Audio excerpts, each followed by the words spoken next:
ബേപ്പൂരിൽ ഞാൻ പരാജയപ്പെട്ടാൽ കിഡ്സൺ കോർണർ തൊട്ട് നമ്മുടെ റെയിൽവേ സ്റ്റേഷൻ വരെ ഞാൻ മൊട്ടയടിച്ചിട്ട് കാതിൽ 2 കമ്മലിട്ട് നടക്കാം. മുഹമ്മദ് റിയാസിനെ വെല്ലുവിളിക്കുക. ഇതാണ് PV അൻവർ.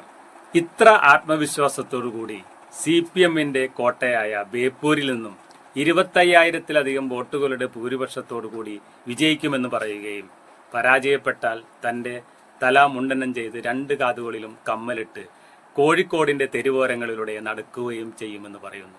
വാസ്തവത്തിൽ ഒരു രാഷ്ട്രീയ നേതാവിന് അനുയോജ്യമല്ലാത്ത പ്രതികരണങ്ങളാണ് കുറച്ചു നാളുകളായി PV അൻവറിൽ നിന്നും ഉണ്ടായിക്കൊണ്ടിരിക്കുന്നത്.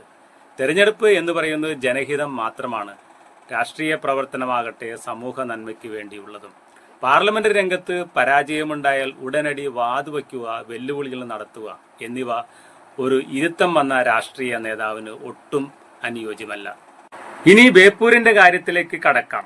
മണ്ഡലമുണ്ടായതിനു ശേഷം നടന്ന 13 നിയമസഭാ തെരഞ്ഞെടുപ്പുകളിൽ 2 വട്ടം ഒഴികെ ബാക്കി 11 തവണയും ഇവിടെ നിന്ന് വിജയിച്ചു വരുന്നത് CPIMന്റെ സ്ഥാനാർത്ഥികളായിരുന്നു.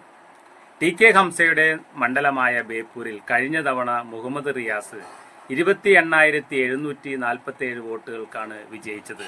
ഈ തെരഞ്ഞെടുപ്പിൽ PV അൻവർ വിജയിച്ചു വരുവാണെങ്കിൽ കേരള നിയമസഭയിലേക്കുള്ള ഗംഭീര തിരിച്ചുവരവായിരിക്കും അദ്ദേഹത്തിൻ്റെത്.